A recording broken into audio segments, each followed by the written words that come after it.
It's real. Jaren Jackson plays for the Utah Jazz.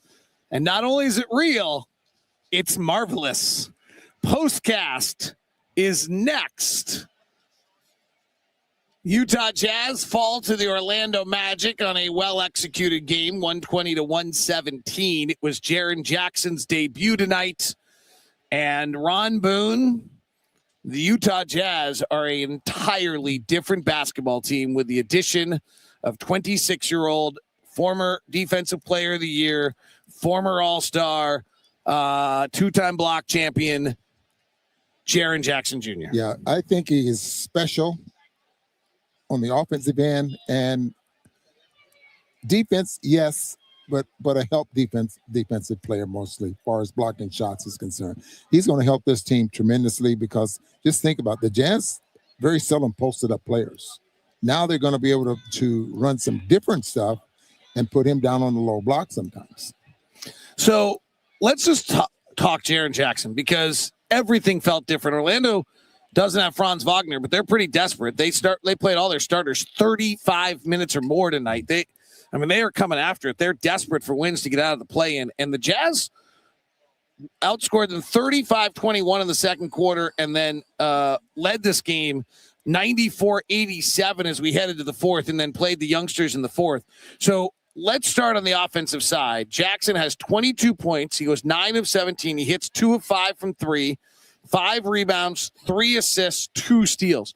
Starting on the offensive side, what are the different things Will Hardy did with him tonight, and what did you see that changes who the Jazz The number one thing he did was the first play of the ball game was ran for him. Yep. Get him started, get him acclimated to what's going on out there on the floor, hoping that he would make his first bucket, and then the ball is rolling. We saw that the other night in Atlanta, where a player gets traded, comes to the team, has a good night.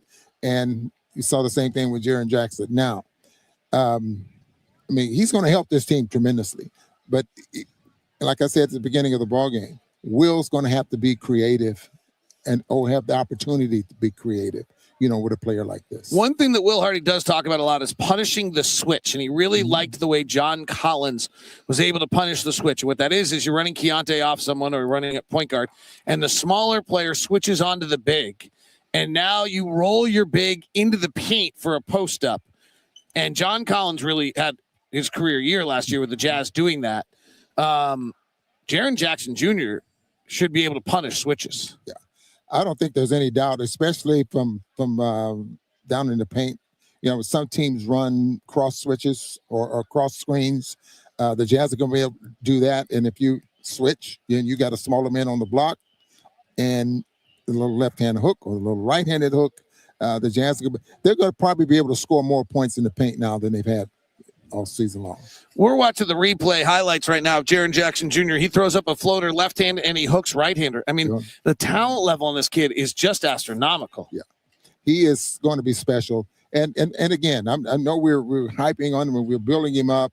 Every player has his flaws, and maybe we'll be able to find those out after watching him play for the rest of the season.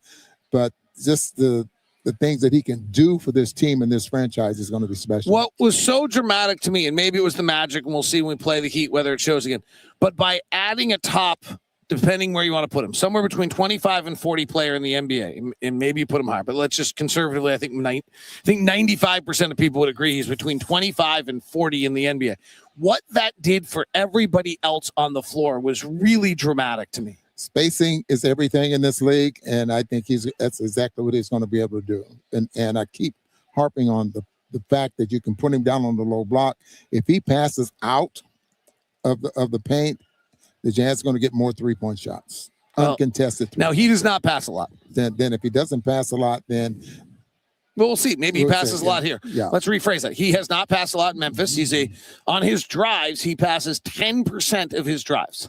So 1 out of every 10 times he drives, he passes. I'm not so sure. Does he post more out of a post up? And to add to that, I'm not so sure that he's really a strong rebounder there as well. No, he's not.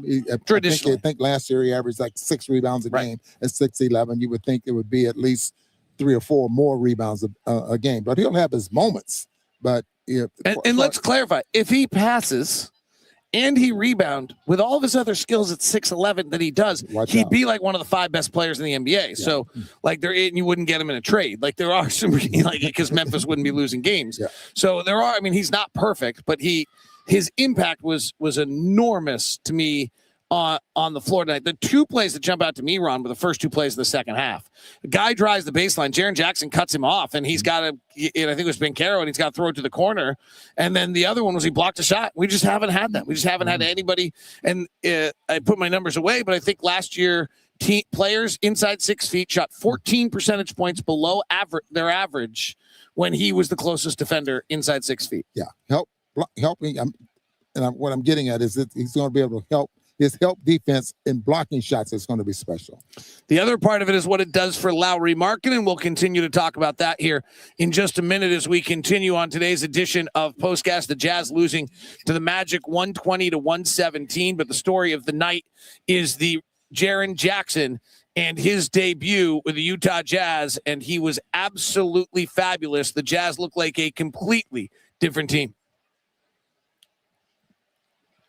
Today's show is brought to you in part by DoorDash. DoorDash gets you in your bag, and the Jazz got more in their bag than they've had before. That is certainly exciting.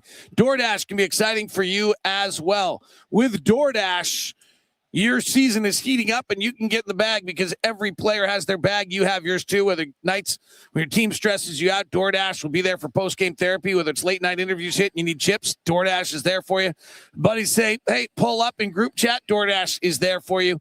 You need a phone charger, always at 2%, cups, snacks, whatever it might be. From tip-off to overtime, stay in your bag and order DoorDash. Get snacks, drinks, gear, whatever gets you through the season, delivered right to your door. DoorDash in your bag all season long. And today's show is also brought to you in part by Quo. It's time now to get your communication system taken care of for the season. And that's why that's why we have Quo, QUO, for 6 months. With Quo, you can, with a promo code LOCKEDONNBA for free. There's a better way to do it. Streaming your communications, one of the quickest upgrades you can make. That's why today's episode is brought to you by Quo, QUO, the smarter way to run your business communications. Quo, your whole team can call and text from one shared business number so nothing gets missed. Everyone sees the full conversation thread, which makes replies faster and more personal, and it works right from your phone or your computer. You can even keep your existing number. It's no surprise Quo is the #1 rated business phone system on G2, trusted by more than 90,000 businesses. Make this year where no opportunity, no customer slips away. Try Quo for free. Plus, get 20% off at Quo.com/locked on. That's Quo.com/locked on NBA. Quo.com/locked on NBA. And Sunday is your final day of football this year. FanDuel is there for you. FanDuel, it's your last call for football, one last football kickoff. FanDuel, Super Bowl 60. FanDuel's making sure you're right in the middle of it. Right now, if you bet $5, you get $2 in bonus bets if you win your first bet. Make it count, because after Super Bowl, the season's over. Last call for FanDuel, official sportsbook partner of Super Bowl 60. Visit FanDuel.com to get started. That's FanDuel.com. $5 bet gets you $200 in bonus bets. All right, Ron Boone, a great debut for Jaren Jackson Jr. What jumped to me was Lauri Markkanen gets 27 points in 27 minutes tonight. What is was that because Jaren Jackson is taking attention and it seemed like Lauri was much more free tonight than he has been in other games? So look at it this way. Nurkic is not really an offensive threat in the paint. I mean, he gets the good looks, the open looks because of Lauri and Keyonte and other players on the team, that kind of thing. But Lauri now is going to be the beneficiary of the spacing and the attention they have to give to Jaren Jackson. Will they have to double team him down on the paint when he catches the basketball? The Jazz did it when he was playing for Memphis. Don't let him go to his left and shoot over his left shoulder. I mean, those type of defensive assignments that opponents are going to have to put on him. And if he's a willing passer, then you're absolutely right.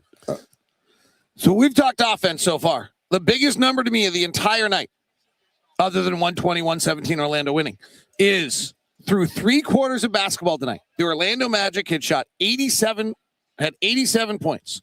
Their offensive rating Okay, league offensive rating is about a 115 average, was a 98. And by the way, on the question of rebounding, the Orlando Magic had one offensive rebound through 3 quarters tonight, which is why the Jazz defense was so good.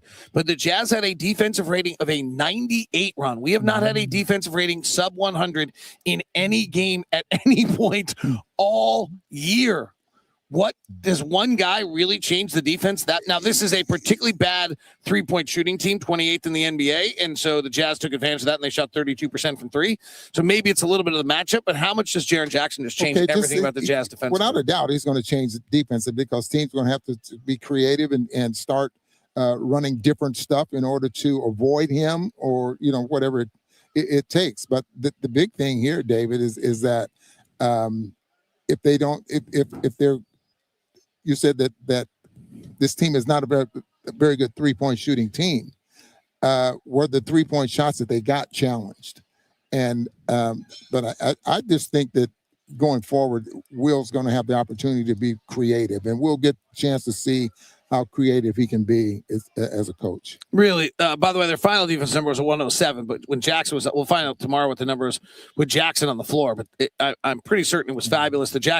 Jackson did not play, I don't think, any center tonight, depending what you think about Kevin Love. He played a lot of minutes with Kevin Love tonight, which was an interesting move by Will Hardy because it gave Kevin Love some help defensively, and the Jazz, where their defensive rating's been a 130 this year with Kevin at center, looked a lot better in that regard.